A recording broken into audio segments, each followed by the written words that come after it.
and then we move to other participants and to discuss the issues, please. Welcome to everyone.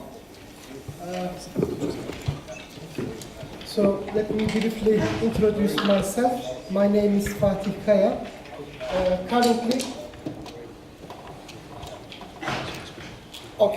Currently I am working for a German-based pharmaceutical company as a government relations manager.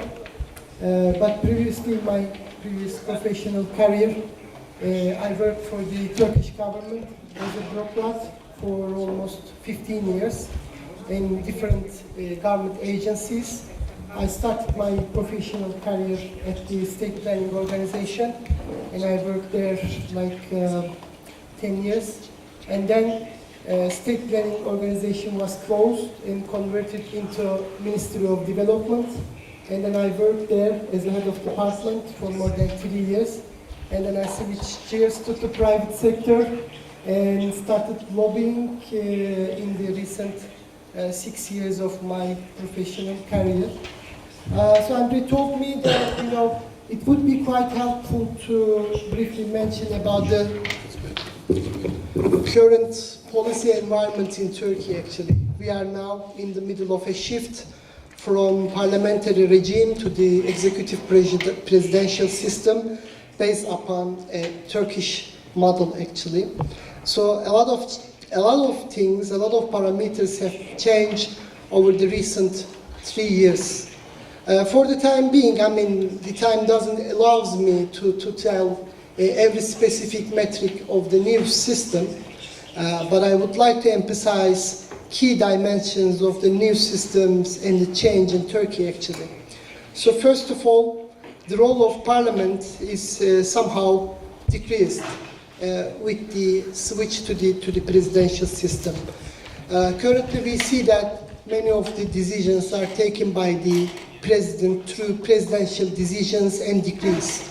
Government organization is determined by the presidential decrees, the organization of the ministries, and the regulation regarding the organization of the ministries by the presidential decrees, and key decisions are taken by the presidential decisions. All the appointments are made by the presidential decisions as well. Previously, it was like, cabinet decision plus presidential approval. For the time being, it's just presidential decision, as we observed the change in the central bank governance in the past 1.5 years. So the role of president increased in the new system. As well, the responsibilities of the ministers and the visibility of the ministers somewhat diminished with the switch to the presidential regime as well. So in the past, we were mentioning a cabinet structure, actually. For the time being, we are telling just ministers, just a set of ministers. In the cabinet structure, in the old parliamentary regime, most of the time, the ministers used to come from the politics, actually. They were selected among the lawmakers in the cabinet, and they were like, have their own visibility, have their own political base because they were elected. For the time being, yes, there are some lawmakers among the ministers for the time being, but most of the ministers are directly appointed by the president, actually. So it is easy for the president to appoint and fire the ministers in the new system. Many of the decisions for the time being is taken by the presidency. Tax rates, appointments, like implementation metrics of the laws adopted by the parliament, actually. Since the ruling party and its political ally, Nationalist Movement Party, have the majority in the parliament, many of the laws also easily adopted by the current parliamentary structure of the Turkey. So for that reason, yes, in the new system, president is the most powerful figure to lobby. But this is just the 1%. I mean, it is almost impossible for each issue to go to the president and lobby for it. So for that reason, I mean, I would like to draw a longer-term picture depending on the evidence-based policy making for Turkey's future, actually. Because in the morning we discussed the shift from relations-based lobbying to a more sustainable kind of relation building. So one of the tools that help us achieve this goal is to apply evidence-based policy-making tools, actually, which suggest that the policy-making process shall be based upon rigorous evidence and data. So in the past, when we were in the government, I was used to work with models. I was using econometric models, general equilibrium models, and Turkey used to have a plan, program, and budget cycle, actually. So in the longer term perspective, we had a national development plan in which we determine key policies for the future, for the 5-year horizon. And then we used to have medium-term programs for the medium term and the budget for the annual terms of implementation of those policies. We do still have similar mechanisms, but it is like relatively redundant in the new system, unfortunately. Yet still, even though we have those institutional and structural problems in Turkey, even though we have an ongoing pandemic, even though the current policies due to the economic downturn in Turkey and economic fluctuations is very short-sighted, we still have advantage of using evidence-based data to establish longer-term partnerships, alliances in the government bureaucracy to convey our messages to the key decision makers, actually. So, I mean, what I mean by the evidence-based policy making is just, it has basically 3 pillars. First, determining of the alternative policy paths. Second, determining of the causal relationships between the policy path and the desired outcome. And the third is the analysis on the potential outcomes, actually. So depending on my previous career, when I switched to the private sector, I tried to use that approach to go to the Minister of Trade, Minister of Finance, or other ministries to frame my arguments over the evidence and data, actually. And if you select right stakeholder, even in Turkey, I mean, even with those problems, you can still build strategic alliances. So let's think about a company demanding a change in the regulation.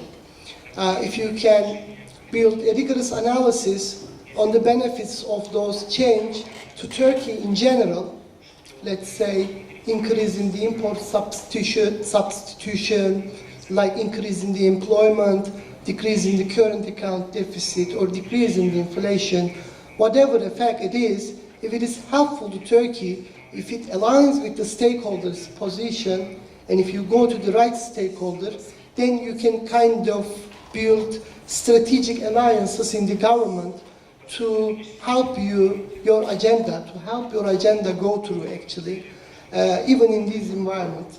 So for this thing to materialize, actually you need 2 things.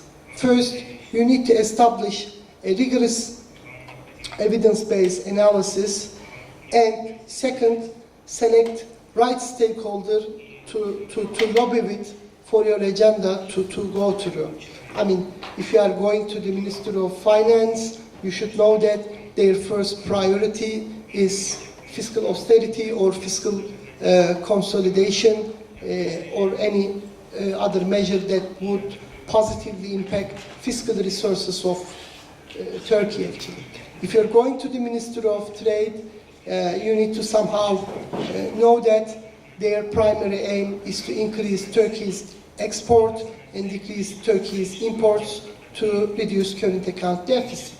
If you go to the Ministry of Labor and other economy bureaucracy levels, in general, their aim is to increase employment, especially decrease youth unemployment in Turkey, which is around 30% right now, which is becoming a big social problem. So basically, I would like to say, before closing, I would like to say that, even in Turkey, even with the big problems, big institutional problems, there is still room for evidence-based policy making to help your agenda to go through, actually. So if any question, I would like to interactively discuss the issue around Turkey, actually. Thank you.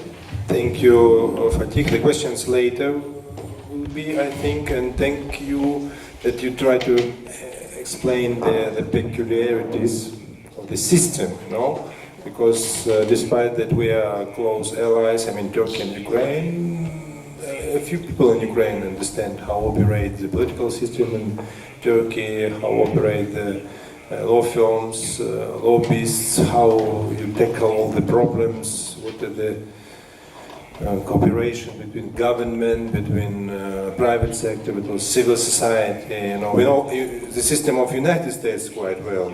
We in Ukraine because of the geopolitical things, but Turkey is quite out of understanding of many even professionals. Thank you that you try to combine all the problems. So the next speaker, Faruk Aktay, is absent.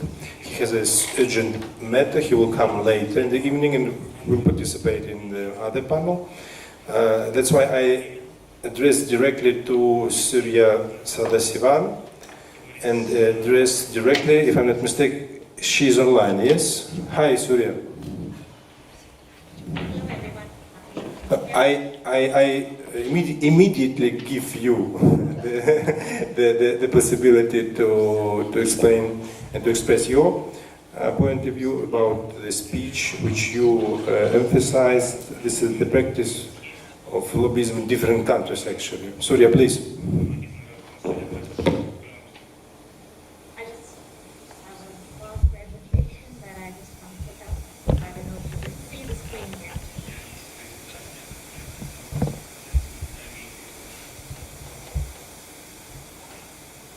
Can you see the screen?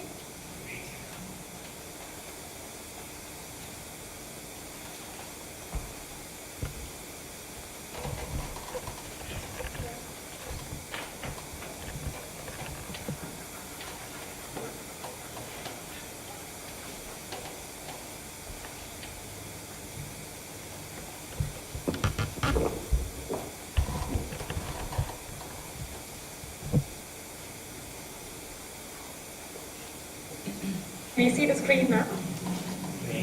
Okay, perfect. Great, so I think to give you a quick introduction, I'm Surya. I'm the Vice President at Chase India, which is one of India's leading public policy and government relations advisory firm.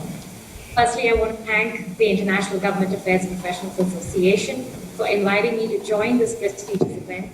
Unfortunately, virtually and not in person, but I'm glad to be here.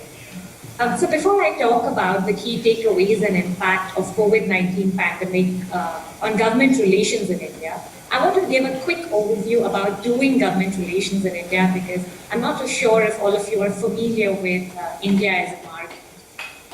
India, with 28 states and 8 union territories and an estimated population of 1.38 billion people, is of course a hugely diverse and challenging market.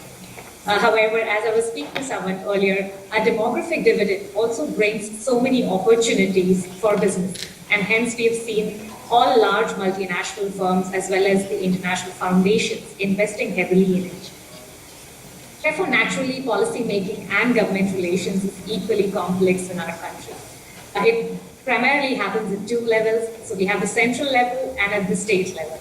There are certain issues where the central government takes policy decisions, and some subjects policy making falls under the ambit of the state government, which therefore also makes the entire stakeholder ecosystem that you were also talking about earlier very, very wide as well as uniquely challenging when it comes to India and government relations.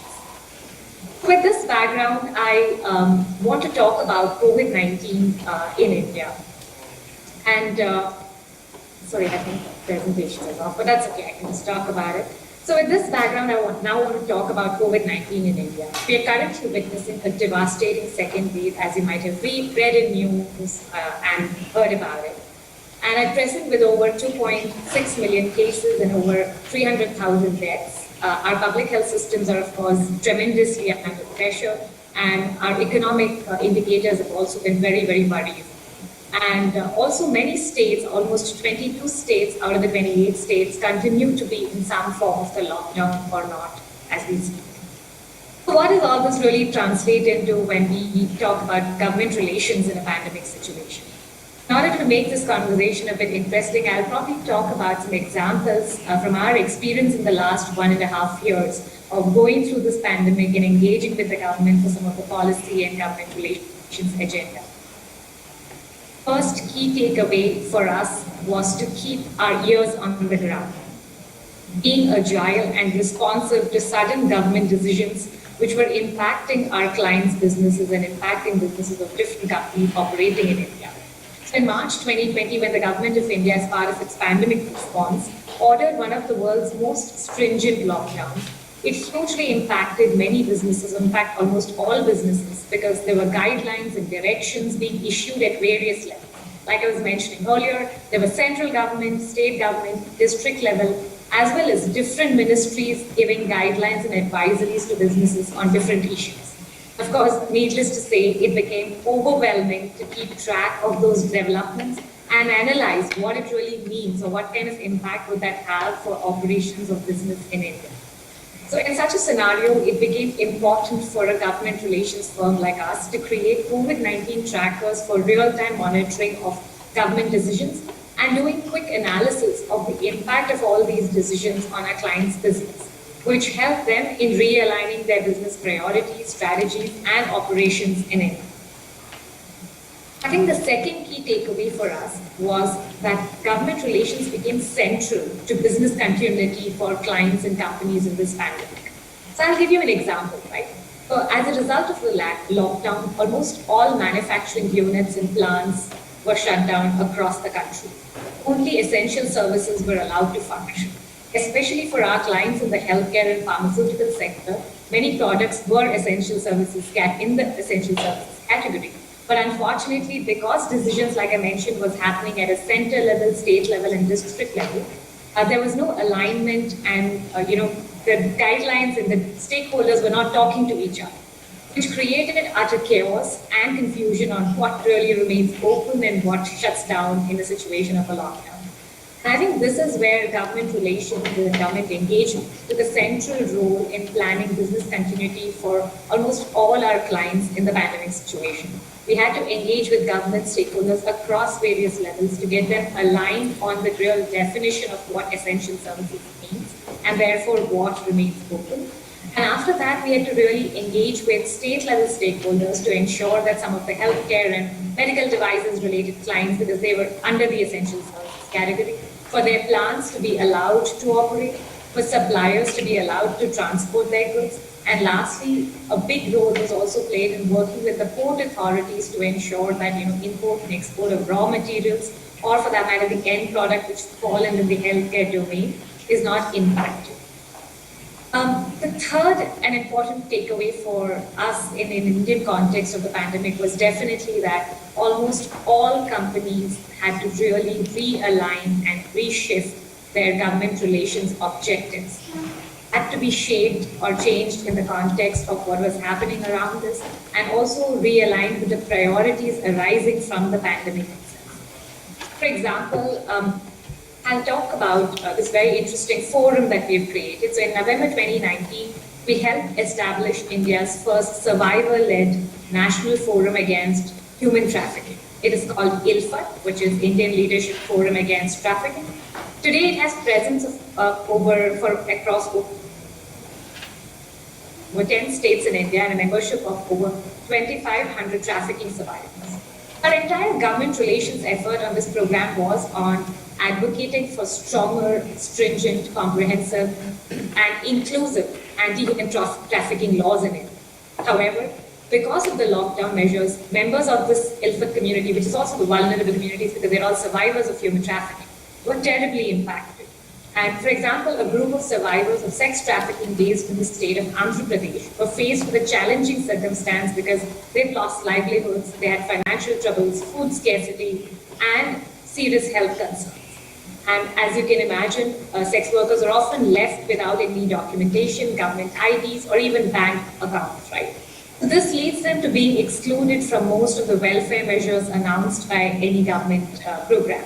And it is no different in a pandemic situation, right? So these survivors were unable to access the government of Andhra Pradesh welfare schemes, which was giving away free grocery and basic cash incentive to all the vulnerable community people or people below the poverty line. Because they did not have any documentary proof of their existence, there was no way they could avail it. So imagine that our entire program around government relations work shifted from the focus of having a central government level advocacy or engagement on trafficking laws to state level lobbying on short-term priority of getting these vulnerable communities access to food and medicines. Right? And we engaged with different stakeholders in the government of the state government, including ministerial stakeholders, bureaucrats, political stakeholders were sensitized on the issue. In fact, we also strategically engaged with media to amplify the plight of these communities, as a result of which, finally, the state government issued orders to the district authorities to mobilize relief for these communities on priority. And this benefited over 200,000 sex workers in the state of Andhra Pradesh. So again, the point being that I think our work on this program was not focused on, getting healthcare benefits or access to food. It was on the trafficking laws, but pandemic kind of really pushed us to change our goals very quickly and then realign our entire government relations strategy around, fulfilling those short-term goals. Lastly, I'm sure it is a common takeaway for many of us here in terms of how COVID has impacted government relations or working with the government, has been the entire impact on networking and informal engagement, especially because most of it is virtual. So I think as a group of people who work in this space, I'm sure you all agree that our business thrives on informal engagements, networking, and human connections. We are able to gather insights, sometimes build champions and advocates for the work we are doing, and sustain those relationships through continued engagements over a cup of coffee, or you meet them at events. And unfortunately, all those avenues have been shut down for almost a year now in an Indian for over 1.5 years now in an Indian context. And this pandemic has taken everything virtual, including the fact that I'm speaking to you virtually at the moment. So while technology has surely enabled us to continue talking, but in my view, we are together, but we're still apart, right? And I think that's the case with at least all our engagements with government stakeholders. And definitely, I feel that the quality of business engagements has dropped because people are also fatigued with virtual meetings. Government stakeholders are only focused on COVID, so they do not have the mind space to get on a video call with you to talk about peripheral policy or regulatory issues. So this has been a huge deterrent for us in terms of government relations and informal networking in the context of this pandemic. So I think I might have probably exceeded my time limit. My apologies if that. I'd probably stop here, and of course, happy to take questions or speak further as we go along with this afternoon. But again, it's a pleasure to meet you all virtually, and thank you so much. Surya, thank you. It's very important that in this panel we actually try to compare some kind of comparison for lobby practice in different countries. In first speech we touched the lobbyist practice in Turkey, now India. Next one will be Kazakhstan, because Kazakhstan is a special country. For me, I was 4 times in Kazakhstan, and I know for our Turkish partners, Kazakhstan is a partner in Turkish world, Türk Dünyası. For Ukrainian partners, Kazakhstan is the ex-Soviet country, And I know that there are only 4 political parties in Kazakhstan, if I'm not mistaken. I was in Kazakhstan in January during the parliamentary campaign, and I communicated with a lot of political advisors, political analysts in Kazakhstan, and I see that Kazakhstan just at the beginning of the political management and maybe lobby management. That's why it's very interesting to see, to help in some things, and to hear what is and what is the actual situation, the state of this sphere in Kazakhstan. Ayazhan Uteuova, I want to give you to explain what is going on in Kazakhstan. I know that your speech will be in Russian language. That's why the people who cannot understand Russian, please use your phones for translation.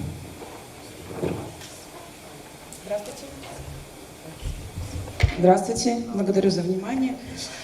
На самом деле, да, мы приехали сюда за, наверное, информацией, за обменным опытом, потому что мы хотим выстроить качественное, да, лоббирование в Казахстане. Поэтому очень полезно, даже эти проведенные полдня. Представлюсь, да, являюсь президентом ассоциации по связям бизнеса, общества и государства. То есть мы создали ассоциацию, потому что на протяжении 2-3 лет вели проекты по саморегулируемых организациям. То есть мы создавали ассоциации в строительной сфере, чтобы сделать из нее саморегулируемую организацию, опять-таки по примере, да, США. Но, к сожалению, с 2015 года был закон принят, и мы до сих пор не можем. У нас только одна ассоциация, да, стала саморегулируемой. То есть очень сложный вопрос идет на законодательном уровне, то есть тяжело выстраивается работа в правительстве. Но мы уже вот в течение, наверное, года с Екатериной начали работать в сфере лоббирования и приняли решение, чтобы легко этот законопроект или вообще закон принять, нам нужно больше давать информации, больше создавать событий, мероприятий в Казахстане, чтобы мы могли легко выстроить коммуникацию с правительством и начать вести переговоры о том, чтобы принять закон о лоббировании. То есть в 1998 году начали обсуждение. Многие общественные деятели обращались и официально по разработке закона о лоббировании, но в 2012 году как отозвали из парламента, и до сих пор мы к этому вопросу не возвращаемся. То есть поэтому для нас, наверное, это очень важно, чтобы из тени, да, вот, лоббизм вывести. Нам сегодня необходимо как раз-таки вот глубокое изучение, да, опыта, именно практического опыта США, чтобы начать работу по разработке закона. Сразу скажу, что есть у нас лоббизм, бизнес-лоббизм, да, это основной лоббизм, где можно даже примерно оценить его, но я больше специализируюсь в политическом лоббизме, то объем рынка, да, политического лоббизма, как его оценить, у нас таких даже данных нет, потому что как такового понятия лоббизма у нас не существует. Поэтому все это бывает, вот, как мы говорили, да, уже представители, это пиар, да, какие-то медиа, инструменты применяем в политическом лоббизме, но как бы обходимся вот пока такими инструментами, да, работаем. Но, тем не менее, бизнес-лоббизм работает, и группы неофициальных лоббистов очень успешно работают с нашими законодательными исполнительными органами, да, лоббируют и продвигают, используя административные ресурсы. Это вот табачные, да, алкогольные компании, фармацевтические компании, и довольно-таки успешно. Они даже как договариваются, да, с правительством о субсидиях, допустим, вот несколько товаров, которые импортирует Казахстан технику, они, можно сказать, выиграли и получили субсидии, да, в виде 20% возвратов от государства на импорт техники. Да, это вот машины землеуборочные, там, сельскохозяйственные. То есть достаточно много можно говорить кейсов о бизнес-лоббизме, но вот политического лоббизма в Казахстане, вот, повторюсь, нет. Почему, да, мы сегодня в течение года уже изучаем этот вопрос и с несколькими институтами развития, вот именно с политологами, обсуждаем с коллегами, чтобы разработать и, наверное, создать группу рабочую по разработке закона о лоббизме, о лоббировании. Но и, наверное, больше главное, чтобы это был практический опыт. То есть вот как это официально, даже если нет закона, да, вот работает Украина или Турция, как официально работает в США, да, закон о лоббировании, да. Вот здесь вот, чтобы это было качественно, мы хотим создать рабочую группу с коллегами, чтобы уже в Казахстане мы начали, скажем, ну, стали такой на создание института, да, лоббирования в Казахстане. То есть это вот очень важно для нас. Почему? Да? Потому что рынок лоббизма в Казахстане в любом случае, да, по нашему мнению, будет расти с высокими темпами, да, потому что мы как транзитная, да, зона являемся Китай, Россия, соответственно, многие неправительственные, да, и правительственные структуры США, да, то есть у нас очень много неправительственных организаций, которые работают по грантам с Евросоюзом, с США и так далее. Также это связано с тем, что на самом деле сейчас идет ускоренная трансформация, да, политической системы в целом в Казахстане, и, наверное, роль социальных активных политических партий и массовых движениях, она возрастает. То есть если мы года 2-3 говорили только, что вот у нас до сих пор на самом деле существует, да, одна партия власти и 4 партии, которые, ну, так, более-менее активно свою работу выстраивают, то 4 года назад не было даже активных вообще общественных движений. На сегодняшний день, в период даже пандемии, у нас были проекты, когда к нам обращались, и мы создавали целые ассоциации, которые защищали интересы бизнеса. Да? Это, допустим, торговых каких-то, когда все закрывалось, и нужно было выживать, и нам необходимо было в быстрые сроки создать, объединить, допустим, арендаторов, арендодателей, когда вот, то есть были такие ситуации, что они не могли не платить за аренду, а, соответственно, не могли торговать. То есть мы за короткие сроки 3-5 тысяч таких бизнес-представителей объединяли и уже выстраивали диалог с правительством, чтобы были какие-то, снять с них ограничения, да, чтобы с возможностью возобновить торговлю и вообще осуществлять свою работу. То есть очень вплотную сейчас работаем как раз по созданию общественных объединений, ассоциаций, чтобы они защищали свои интересы. Поэтому мы пришли к лоббированию, о том, что нам нужен закон о лоббировании, потому что у нас никак не получается вообще сделать или осуществить, внедрить саморегулируемую организацию вот в наших отраслях. Единственная отрасль — это оценщики, которые на законодательном уровне уже там, на 99% имеют статус саморегулируемой организации. Да? То есть тогда, когда все участники, да, данной отрасли, они объединены и могут защищать свои интересы. Ну и, соответственно, несут ответственность, да, за него. Поэтому вот вкратце тренды вот, развития лоббирования в Казахстане не таковы. Я от имени ассоциации, от себя лично вас приглашаю до всех в Казахстан. Мы готовы к любой коллаборации, мы открыты. Мы также с удовольствием хотим вот, посетить в ближайшее время Украину и США. И вот как раз вот, да, Тим Шелберг, да, сказал, что лучше найти хорошего лоббиста, который нам поможет выстроить и разработать, да, проект, или вообще создать рабочую группу по тому, каким образом, да, выстроить эту систему развития лоббирования в Казахстане, а не просто там приехать, да, в США, изучить это и уехать. Да? То есть на самом деле лучше привлекать специалистов, и я здесь согласна, поэтому мы даже, наверное, обратимся за помощью, чтобы нам вот такую помощь оказали, да? Потому что мы уже вот с Екатериной начали работать, есть уже результаты, то есть есть, скажем, эффект от нашей деятельности.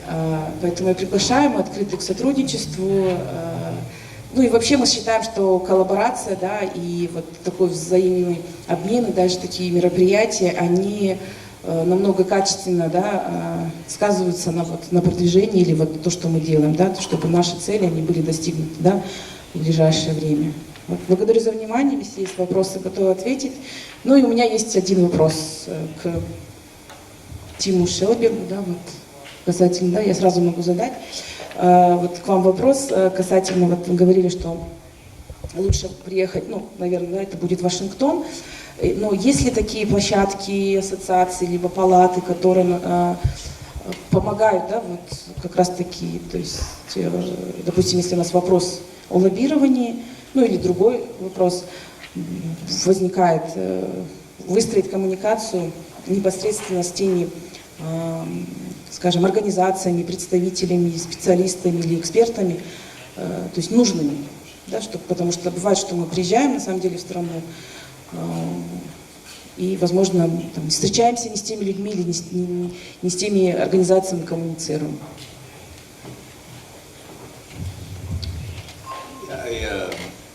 As I was saying earlier, I think I was having this discussion with our host. It may make sense. There are associations of various sectors. So, for example, if you were looking to get help in the energy sector, you could meet with the Energy Association of Government Affairs people. They could connect you to the right people. But there's also law firms that don't do lobbying, and maybe meeting with some of those people that specialize in the sector you're interested in and paying them to help you get connected with the right lobbyist. It wouldn't be them, it would be somebody they recommend. But you could pay them by the hour to help you get connected to the right person. That might be a more efficient way of finding the right person. Perhaps, Kendall, when you're speaking later, you could also come up with some ideas. But as I was saying earlier in the talk, you could waste a lot of time and money if you get connected with a DC lobbyist that's not going to be able to help you because they don't know your issue, they don't know the right people. So it's very important that you find these avenues to find the right type of person that can help you. Associations, law firms, things like that. Thank you.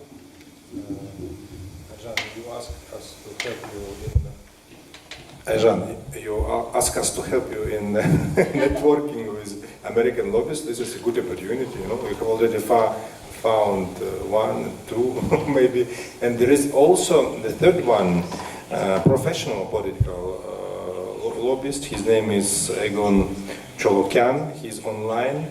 He's officially registered, as I understood, lobbyist in the United States. If I'm not mistaken, he is already online with us. Yes? Egon Cholakian.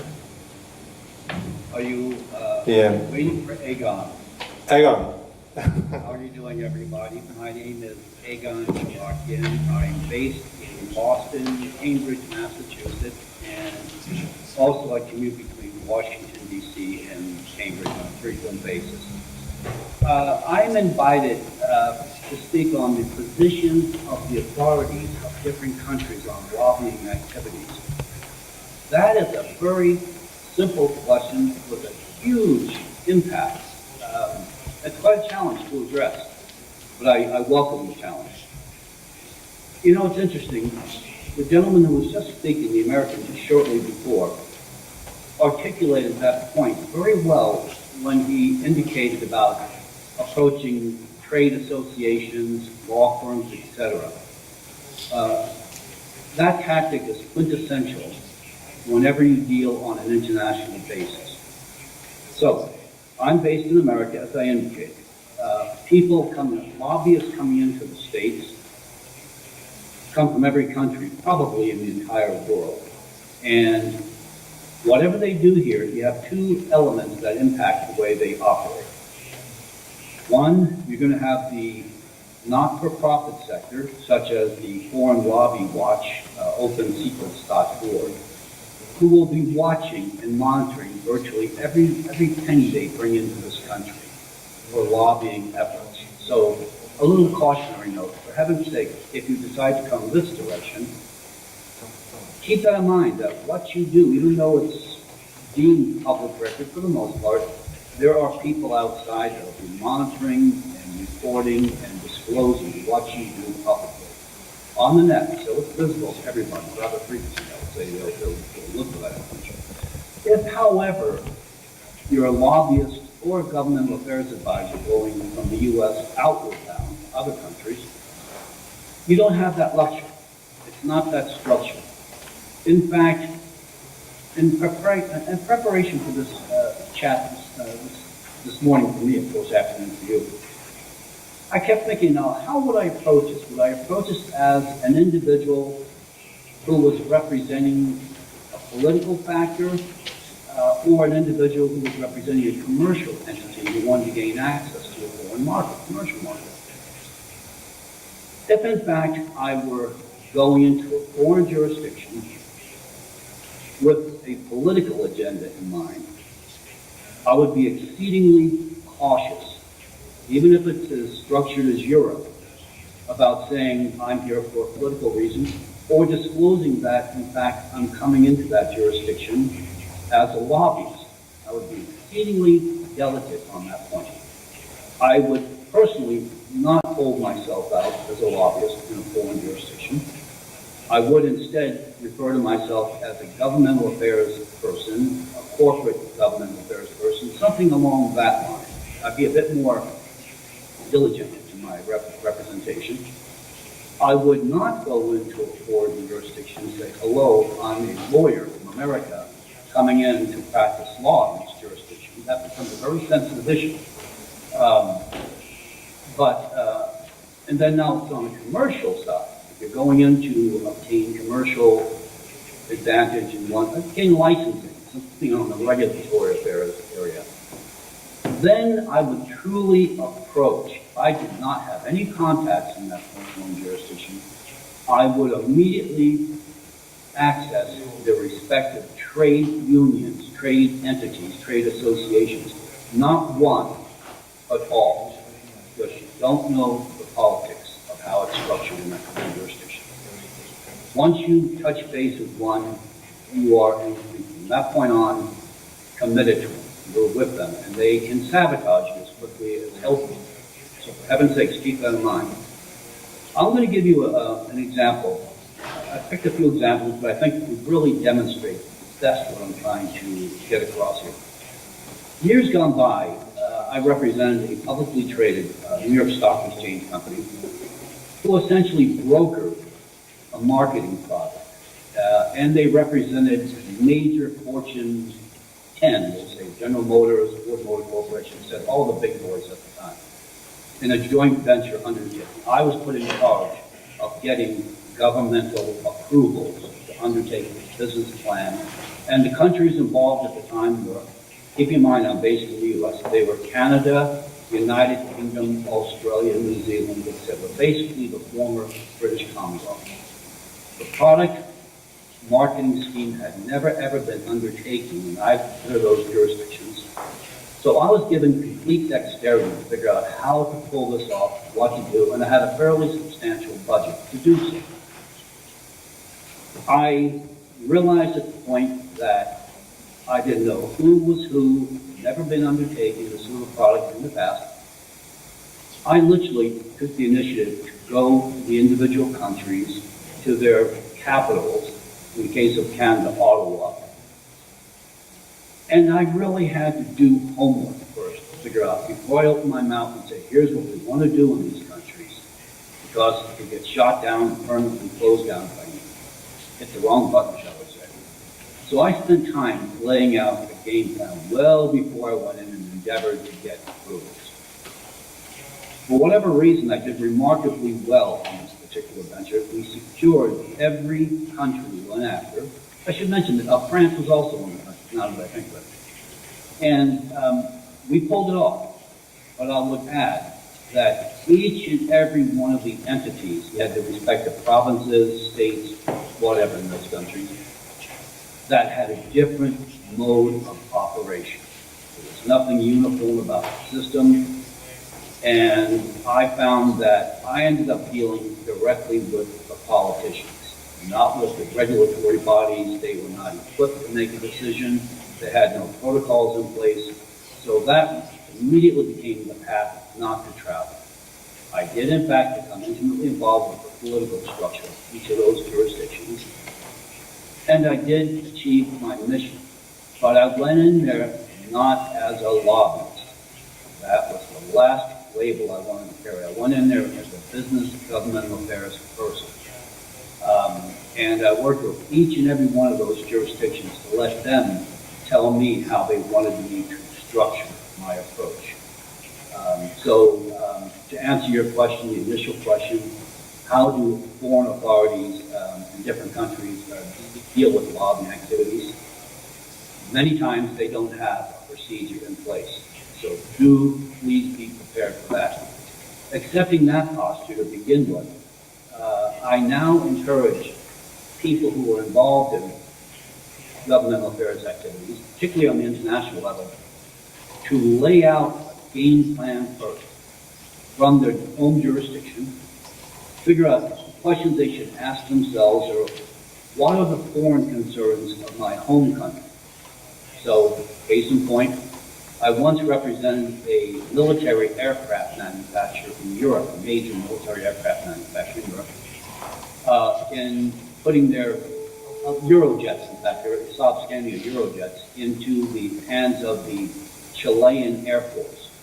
At the time, the U.S. government had a foreign policy with the Horn of South America, which, boy, had an impact on any commercial activities one did in that jurisdiction, particularly if they were dual use or military activities. So I had to step very cautiously with whomever I dealt with, knowing that I had the U.S. looking at me, even though it wasn't a U.S. product. Had to appease Swedes and the European Union, and then I also had to comply with Chilean activities, which often conflicted with the others. But again, I documented, I set it out as a course that you have to be there in person, you had to find out who the players were, and not just go to an agency and say, here's what we want you to do. It was all a unique area. There was no law book telling you how to handle that sort of an enterprise or undertaking. But it's doable. I'm not discouraging it. It is exceedingly doable. I would presuppose that any jurisdiction in which a lobbyist or government affairs person embraces or endeavors to gain access to, they're going to have some regulatory controls that you have to embrace. I won't dispute that, but for heaven's sakes, don't allow them to become viable in your endeavors. I now represent the nuclear energy arena, and I'm involved, my activities interface directly with the new Green Deal out of Europe.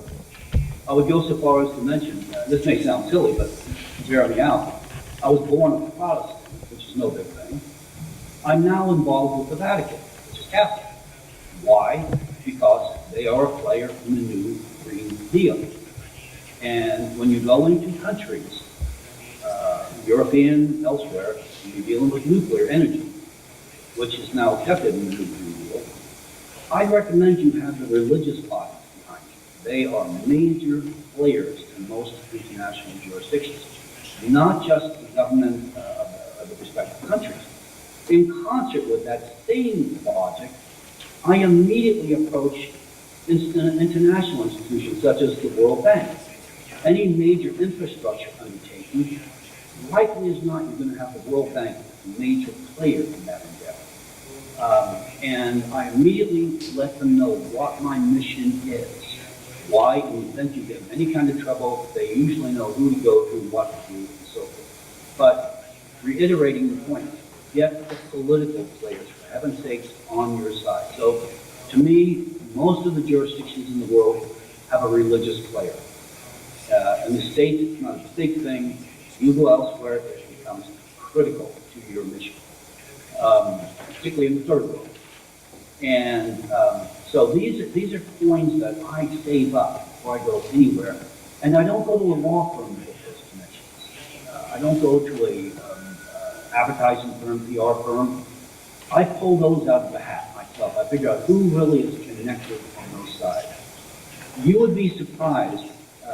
The resource that I utilize frequently are the research universities. Why? Because they have direct links into who's doing what in that domain, generally speaking. I'm fortunate. I am attached to Harvard and MIT, so I can plug into virtually any university in the world. And usually I'll find some retired Secretary of Energy, some retired Secretary of Defense. Any of these universities, you'll find them all over the world. They are tremendous resources.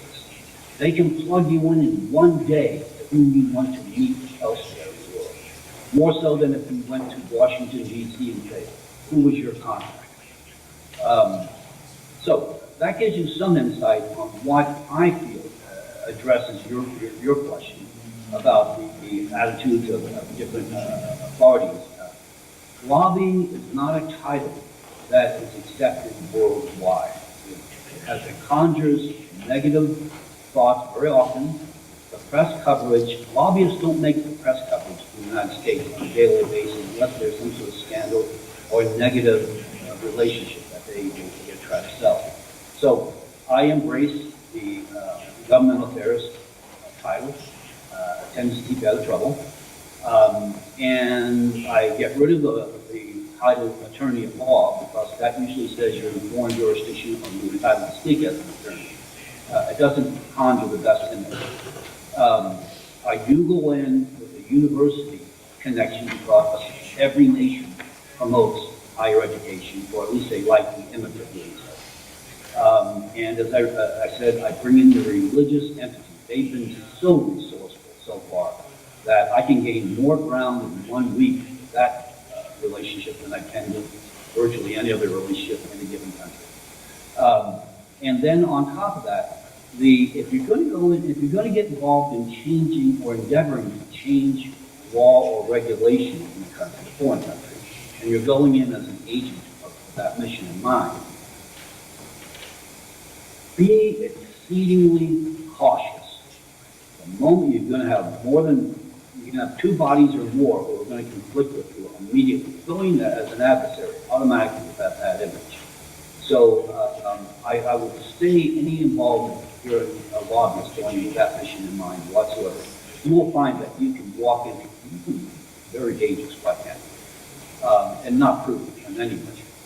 So the question of how do you deal with different authorities and lobbying activities, as I said, get rid of that terminology in lobbying. Find another label, number one. Number two, I want you to think in terms of plugging in with a mission. I call it a Bible, even though I'm not particularly religious. I refer to it as a Bible. I set my course in complete compliance with what I developed in my home base in the States. And if I find I'm not hitting my targets right up front, I immediately retreat and then redevelop that game plan. I don't go to a foreign country and say, this is what I'm going to do, this is how it's done. I don't think that's a royal approach. It doesn't work. It's never worked for me. I'm fortunate I've worked in a number of conflict zones. I lived in Tehran during the revolution. I did work in Tehran. I did work in a number of other countries in conflict situations. And somehow I survived.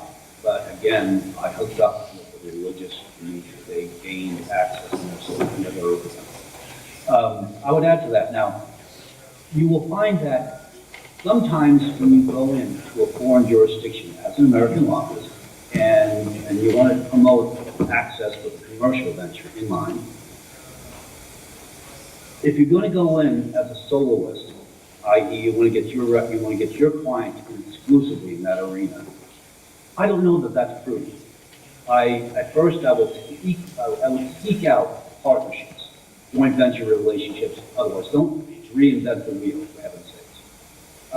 And again, that's consistent with the way you approach your lobbies. When you get there, when you get to a foreign jurisdiction, you will find there are players there who are promoting whatever it is you're promoting. Hook onto them. You may not make all the money you want to make, but for heaven's sakes, you will get in the jurisdiction. After that point, you can then trigger how you want to restructure your entity once you gain entity. But up front, for heaven's sakes, hook up with a joint venture relationship. And however you want to forge that, law firms then can come in play at that point.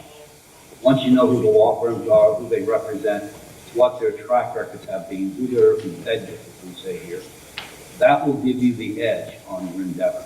But don't go to law firms outside English. It's not recommended. Am I approaching my time? Yeah, no. I actually wanted to say you thank you, and because we have some limits concerning the time. But I think that later our participants will ask you some questions. Mr. Cholakian, thank you very much indeed for your thank you, everybody. Yeah, very philosophical, I would say, speech because you touched very important things.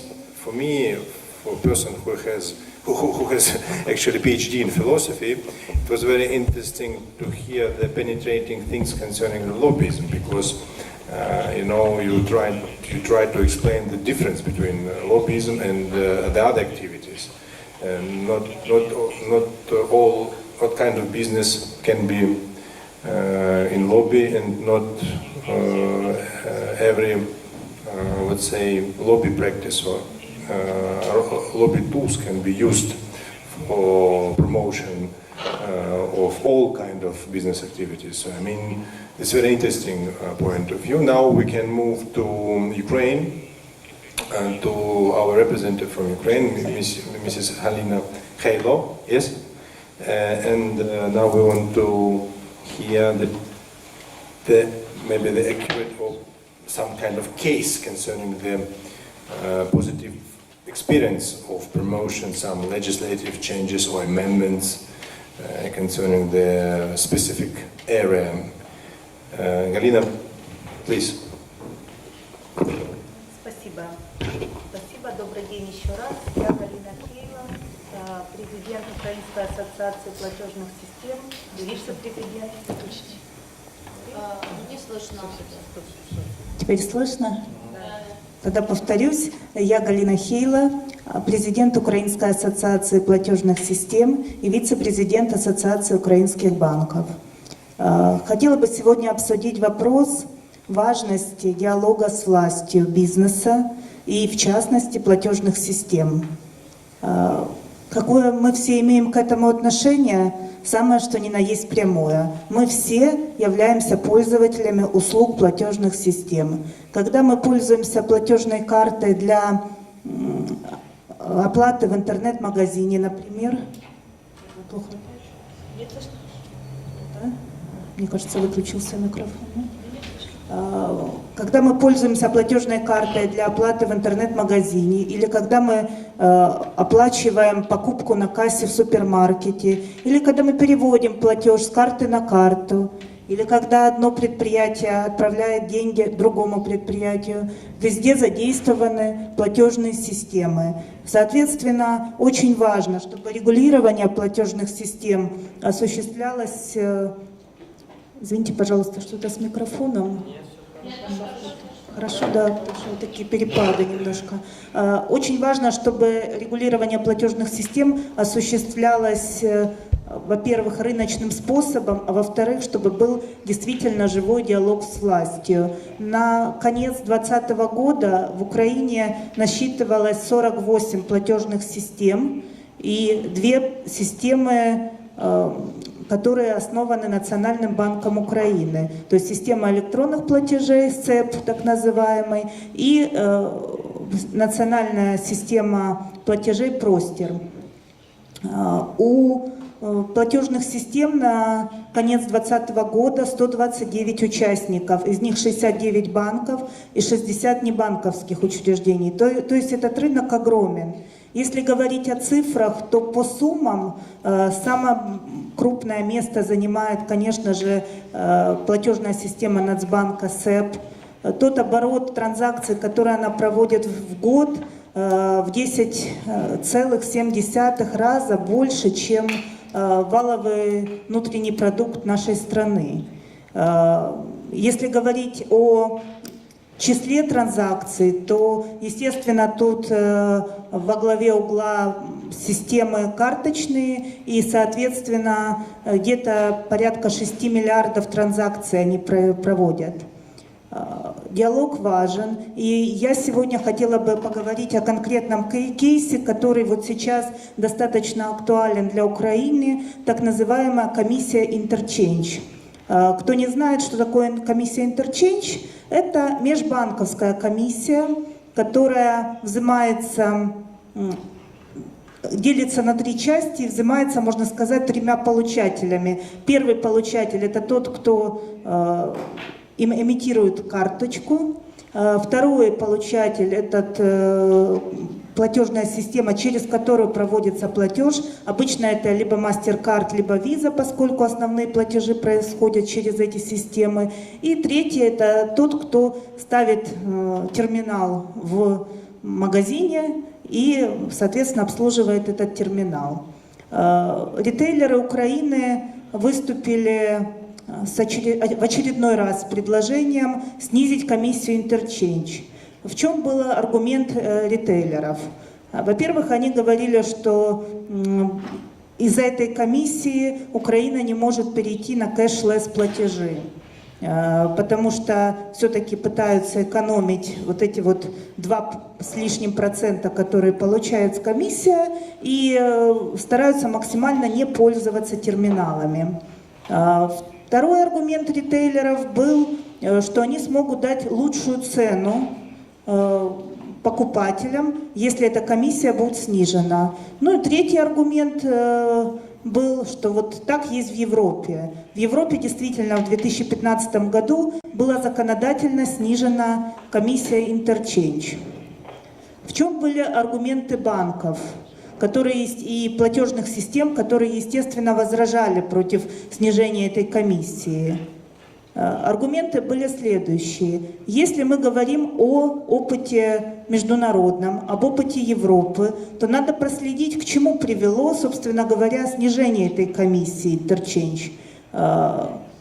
Значит, ритейлеры сэкономили в год где-то порядка 1,2 миллиона евро этих комиссий, но при этом 70% ритейлеров заявили, что эти деньги не пошли на снижение цены для потребителей конечных, а пошли в инновации.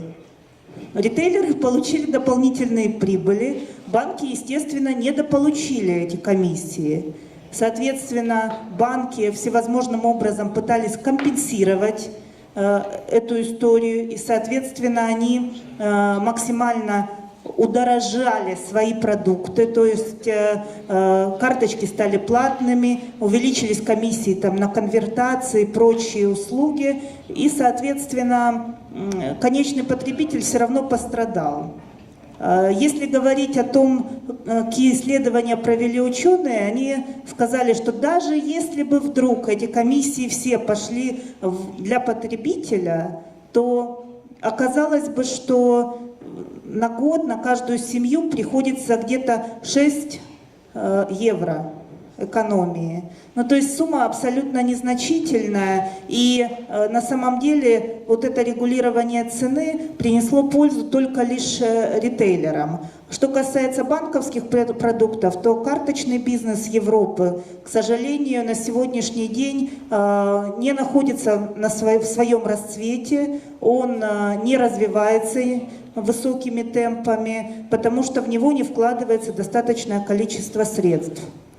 Дальше банки аргументируют, что теми темпами, которыми в Украине растет инфляция и растут цены, экономия 1% на комиссии интерчейндж уж точно не повлияет на конечную цену для потребителя. Ну и самое главное, эти деньги, которые банки получают в качестве комиссии интерчейндж, идут на инновации. И Украина сейчас на очень высоком месте в мире по своим инновационным карточным продуктам. Очень бы хотелось, чтобы эти инновации остались инновациями и развивались. И очень бы хотелось, чтобы кэшбэки, которые предлагают банки для конечного потребителя, также существовали, развивались программы лояльности и прочее. Так сложилось, что у нас в Украине эта борьба между банками и ритейлерами вышла на правительственный уровень, поскольку просили правительство принять ограничения. Правительство сказало, что оно не будет вмешиваться, что комиссия должен регулировать рынок. Но при этом Национальный банк Украины все-таки заключил меморандум с компаниями Visa и MasterCard о том, что интерчейндж будет постепенно снижаться. И в течение 2 лет он должен снизиться порядка 40%. В результате этого владелец Монобанка, один из совладельцев Монобанка Олег Гороховский заявил, что поскольку вот первый этап снижения будет с 1 июля 2021 года, то, к сожалению, Монобанк вынужден уже серьезно пересмотреть свои кэшбэки. То бишь мы уже почувствуем на себе это снижение комиссии интерчейндж. Что будет с инновациями, к сожалению, непонятно. К чему я это все говорю? Я это все говорю к тому, что если бы в Украине был принят закон про лоббирование, если бы в Украине осуществлялся полноценный диалог с властью, наверное, бы все-таки и банки, и ритейлеры, и платежные системы смогли бы отстоять свои интересы и достигнуть какого-то более серьезного и более правильного компромисса, чем тот, который достигнут. Поэтому это очень важная история. Еще в качестве небольшого примера хотела бы привести один маленький кейс, но он тоже очень важный для Украины и очень важный, наверное, для развития криптовалют в Украине. К сожалению, на сегодняшний день криптовалюта есть, но в Украине она не узаконена, то есть вроде как ее и нет. Но есть несколько побед в этом плане, и вот здесь присутствуют на конференции мои коллеги из iBox банка. iBox банк — это первый банк в Украине, который заключил договор и открыл счет криптовалютной бирже Binance.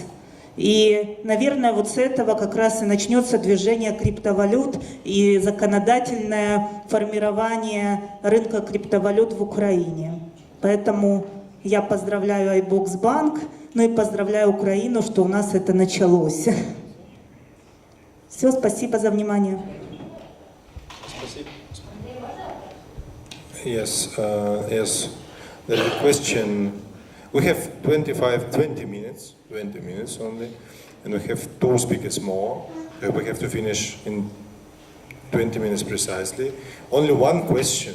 The other questions later as exception, please. In Russian, yeah?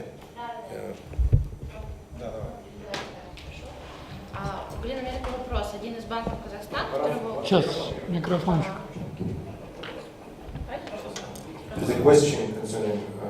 Один из банков Казахстана второго уровня, Founder на основе соглашения с одним из крупнейших авиаперевозчиков Air Astana заключили договор, на основании которого кэшбэк, о котором мы сегодня говорили, возвращается не деньгами, а милями. То есть каждый раз, пользуясь картой, возвращаются мили на твою карту, которыми можно воспользоваться во время полетов. Есть ли подобные какие-то кейсы в Украине? Безусловно, таких проектов достаточно много, и вот у нас здесь, насколько я понимаю, присутствует представитель МАУ, и у них также есть такая программа лояльности, и программа лояльности есть не только в авиасфере, программа лояльности есть в разных абсолютно сферах Украины, и на сегодняшний день это хорошо развито, и вот я же высказала свои опасения о том, что я боюсь, что в свете снижения комиссии интерчейндж такие программы будут снижены.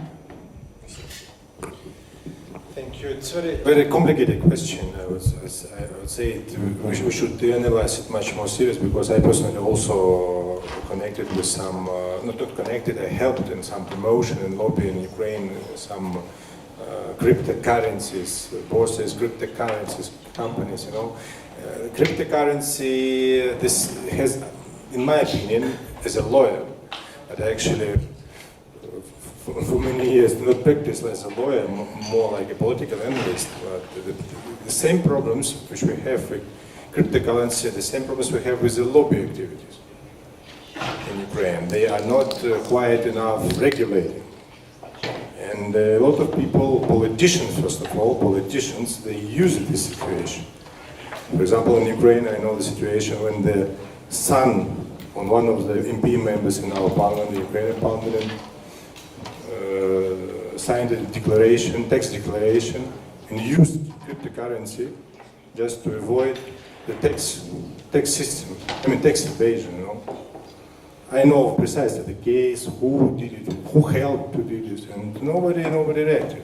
It's not good, not good.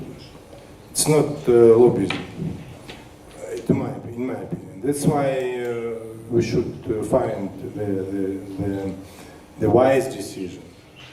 And when we speak about the post-Soviet countries, as I mentioned, I was in Kazakhstan, I was in Tajikistan, I was in Uzbekistan, and now I want to introduce you Mr. Shaikh Kazybek Altay Uly. And maybe he can give us some generally summary comparison concerning the Central Asia countries, as I understood from his panel speeches. I understood. Mr. Shaikh Kazybek, did you hear us? Do you hear us?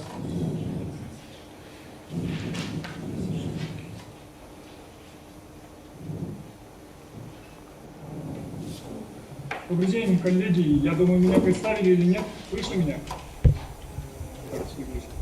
Ну, мой доклад, как сегодня было заявлено, я буду обсуждать в основном тему сотрудничества диарщиков в Центральной Азии.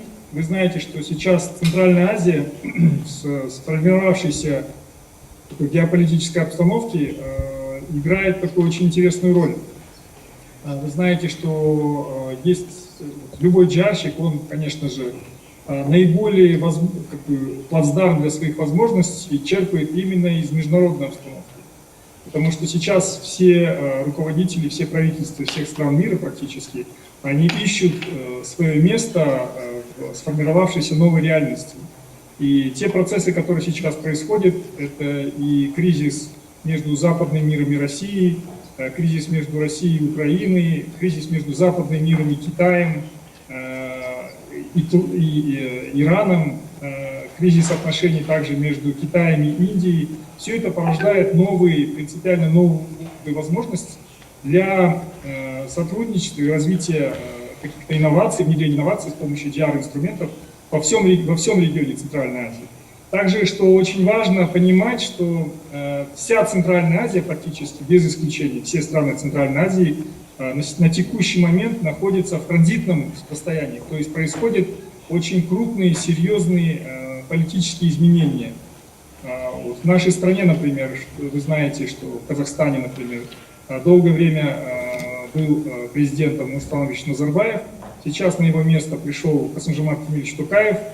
Происходят новые реформы, и это все вместе, вот эта вся ситуация, весь этот бульон наложился на те процессы, которые вызвала пандемия, с одной стороны.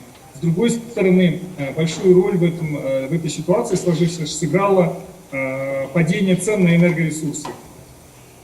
В результате это все привело к тому, что ситуация экономики стран Центральной Азии именно сейчас вынуждены переориентироваться на новые формы, новые стандарты. И когда вот такие комплексы изменений происходят, для GR-специалистов открываются принципиально новые возможности. Вот в этом плане я хочу также отметить, что в Центральной Азии происходит столкновение этих супердержав, мы их так называем, уже не в процессе войны. Война сейчас, как показывает ситуация, это крайне редкий сценарий. Большинство, конечно, стран сейчас завязано на так называемый soft power, когда применяется мягкая сила для того, чтобы пролоббировать интересы. Для многих стран эта ситуация, она более выгодная в экономическом плане. И вы знаете, что сейчас, вот, например, основной вектор внешнеэкономической, внешнеполитической политики, например, Китая, это проект «Шелковый путь». Один пояс, один путь, который был провозглашен Си Цзиньпинем. В рамках этого проекта Китай ведет очень масштабные работы на территории именно Центральной Азии. И в Казахстане мы тоже чувствуем это очень сильно. Создаются институциональные решения, создаются законодательные решения, создается интеграция именно стандартов, новых стандартов и в области, например, и экологии, и в области строительных норм, и в области строительных материалов. Практически во всех отраслях сейчас в рамках проекта «Один пояс, один путь» эта интеграция происходит именно в Центральной Азии.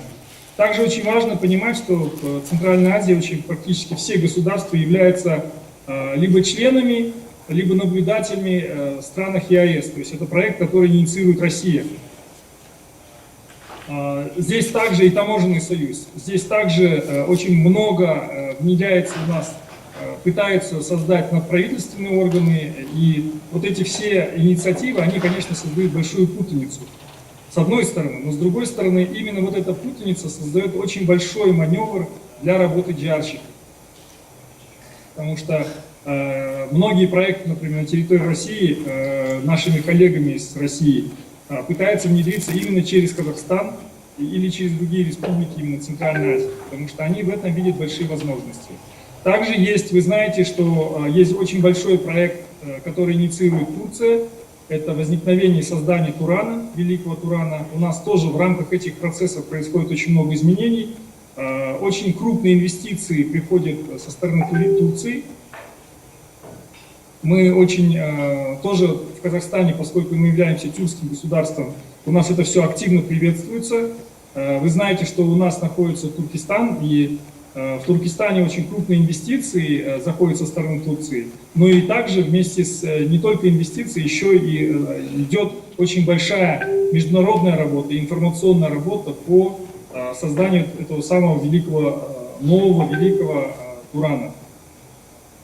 В последнее время мы также видим, что Соединенные Штаты Америки, которые во время правления Трампа проявляли очень такую низкую внимание, так скажем, к региону Центральной Азии, при администрации Байдена мы видим наоборот ускорение всех процессов и включение Соединенных Штатов Америки именно в программы влияния и лоббизма на территории Казахстана.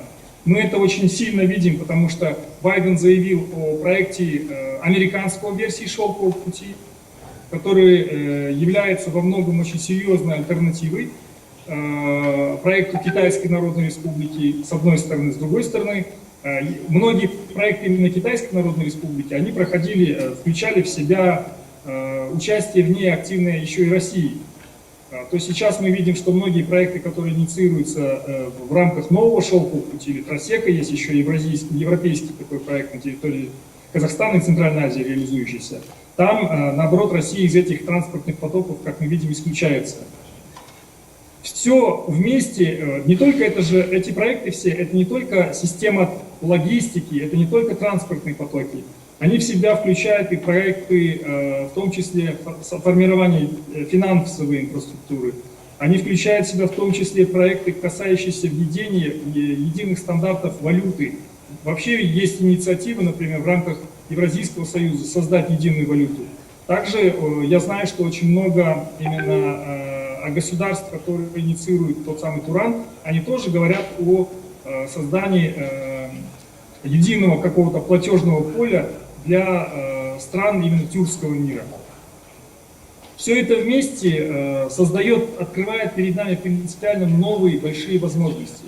И в этом плане в Казахстане и в других регионах Центральной Азии, я думаю, что система принятия решений, она очень похожа. У нас, может быть, с учетом именно нашей специфики, очень многие решения принимаются, если у нас нет такой широкой политической борьбы там, между разными партиями, как это там принято в западном мире, у нас идет вся политическая платформа, разворачивается либо внутри одной партии, либо у нас создано очень много таких называемых квазиполитических органов. Это, вот, может быть, вы знаете, Национальная палата предпринимателей, Атамикен, существует у нас, который является самым, наверное, влиятельным органом, потому что она действует в рамках соглашения, заключенного между правительством и Национальной палатой предпринимателей.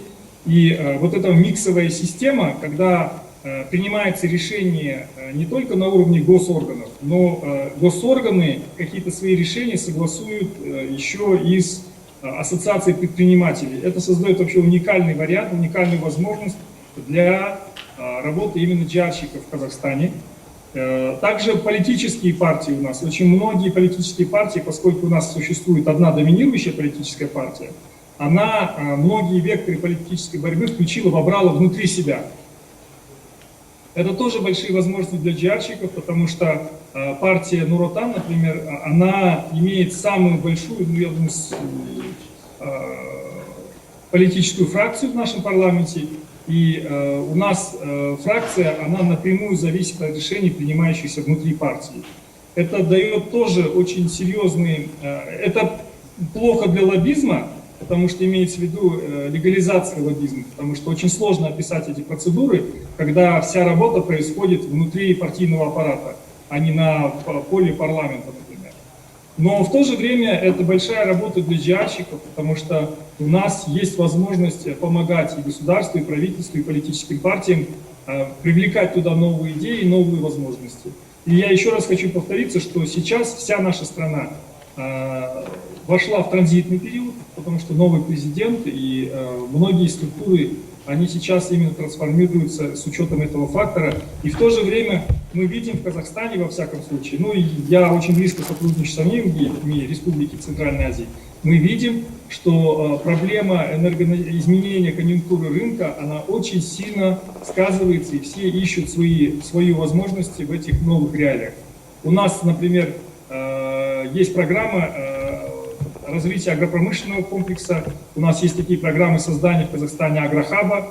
В этом плане мы имеем большой потенциал, потому что вот внедрение, независимо от того, кто и в какой последовательности будет внедрять на территории Казахстана проекты, будь то шелковый путь, реализуемый Соединенными Штатами Америки, будь то Туран, инициируемый Турецкой Республикой, будь то ЮАПС или ШОС, реализуемый здесь, все это вместе создает очень огромный, большой логистический, с одной стороны, с другой стороны, транзитный потенциал. И транзитный потенциал этот сказывается не только в том, чтобы мы перевозим грузы или товары. Он сказывается, транзитный потенциал, и в транзите инвестиций, и в транзите финансовых потоков. Вы знаете, что на территории Казахстана существует у нас Международный финансовый центр Астана, сейчас Нур-Султан город называется. И внутри этого института у нас действует британское законодательство, то есть мы как бы создали такую внутренний офшор, если можно так назвать, и главный инструмент этого именно привлечение инвестиций и создание уникального инструмента привлечения не только финансов, но и привлечение новых технологий, новых знаний и привлечение того создания канала для того, чтобы лоббисты со всего мира могли входить и продвигать свои интересы. Спасибо большое за внимание. Мое выступление, в общем-то, короткое. Я хотел бы больше обрисовать те возможности, которые открываются в Центральной Азии, и пригласить организаторов нашего сегодняшнего мероприятия, других участников нашего сегодняшнего мероприятия полноценно включиться в эти процессы, потому что они открывают просто колоссальные, большие возможности, которые, я думаю, что будут актуальны, как окно будет открыто максимум 10-15 лет. Потом, конечно же, мы структуру будем видеть, что она больше придет в систему, и возможности будут уже реструктурироваться в другой плоскости. Спасибо большое за внимание, с удовольствием отвечу на все ваши вопросы. Очень рад предоставить возможность выступления. И спасибо организаторам за то, что позволяют так нам встретиться и создают возможности для внедрения международного сотрудничества в развитии наших государств. Спасибо большое. Спасибо большое, Казыбек Алтай, за выступление. Я на русском языке пару слов скажу, поскольку у нас сейчас большая часть, если осталось для тех, кого русские, украинские родные языки. Я думаю, что потом я передам слово нашему последнему спикеру, в моей панели, по крайней мере. Да, действительно,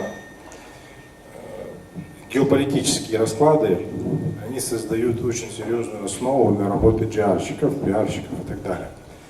И вот то, о чем говорил наш коллега из Казахстана, это мне напоминает Украину 20 лет назад.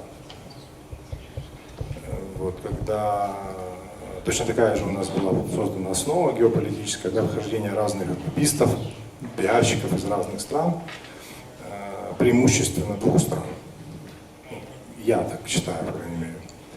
И я думаю, что те последствия вхождения лоббистов и пиарщиков из разных стран, оно создало определенную основу для конфликтности этих же самых пиарщиков. Поэтому всем странам, которые находятся в так называемом транзитарном периоде, я понимаю, о чем говорил казахстанский наш коллега, это период транзитологии, так называемый для постсоветских стран. Очень важно знать грани и пределы, правила игры вовремя определять для работы иностранных пиарщиков. Поскольку если эти правила игры вначале не определены, если они не контролируемы никем, то они впоследствии уже превращаются не совсем в классический лоббизм, мне кажется, а больше уже в элемент внешнего влияния и даже попыток управления в тех или иных секторах экономики, в тех или иных секторах политики, безопасности и так далее. Вот это очень сложный период. Украина единственная страна, как мне кажется, которая прошла этот период. Ни одна страна постсоветского пространства, даже страны Балтии, они не проходили его так. У них совершенно другой был период трансформации, совершенно другие условия интеграции в НАТО, Европейский Союз, совершенно другие предпосылки, совершенно другие территории, совершенно другое количество людей и так далее и тому подобное, другие элиты. А у нас в Украине совершенно другая ситуация, поэтому тут надо понимать. Well, okay, thank you very, very much, and thanks for the opportunity to participate. I think that some of the important points we've all shared together is, you know, the importance in terms of government relations of being sometimes patient, recognizing that different jurisdictions have different realities. Washington, for example, the United States, is a very different place than Tallahassee, which is the state capital of Florida, which is the third largest state in the country. And, you know, at the same time, the question that I heard a few times, and Tim suggested I speak to it, if you do have interests in the United States, how do you find a lobbyist or government relations person that's going to treat you right, that's going to be fair, not overstate their qualifications, and get you a focused strategy with some hope of realistic results? And it's never easy, but also to pick up on something Tim has said, most of the time, if you've got a lawyer or some other professional that you trust, they can help you get to a government relations person that you can also trust. And of course, with the necessary specialty, because different things are required. I just wanted to mention one final point or two on the US laws with respect to lobbying. And they're not anything that's, I hope we haven't made it sound too difficult, like it's a problem. No, most of it is basically about disclosure and transparency. But one of the things that's been a problem for some is recognizing that when you're trying, or if you're trying to influence US public opinion, even if you don't go in front of a member of Congress with a specific issue, that itself can be lobbying on behalf of a foreign government. And the example that's in everybody's mind that's kind of haunting is that a major law firm was involved in preparing a report that was discussing whether or not a investigation, in fact it was a matter that had taken place in Ukraine, was handled properly. And the report by the major law firm in 2012 was essentially a report to the government at the time for which $4.6 million was paid. Ultimately, though, arguing that when lawyers in this law firm tried to get news coverage and present it to the New York Times, that was an attempt to influence public opinion of the United States, the Justice Department determined that that was illegal and it was a foreign agent that was not registered. The law firm gave the $4.6 million back. The lawyer who was involved was charged, not specifically for foreign registration, but for lying about it. He was ultimately acquitted, but I think all of us recognize that it's an area to be careful, but not an area to avoid. And for private businesses with commercial, who are seeking commercial opportunities, you can file separately under the Lobbyist Disclosure Act. So to summarize, we've got rules, maybe a bunch of them, maybe different rules in different states, but overall, they just say two things. Tell us who you are, who you represent, and usually what generally it's about, and if you disclose and it's all above board, then it's going to be legal. And I think the system of laws which provides for this, as we talked about earlier, is better for everybody. Better for the public, better for government, and yes, better for lobbyists as well.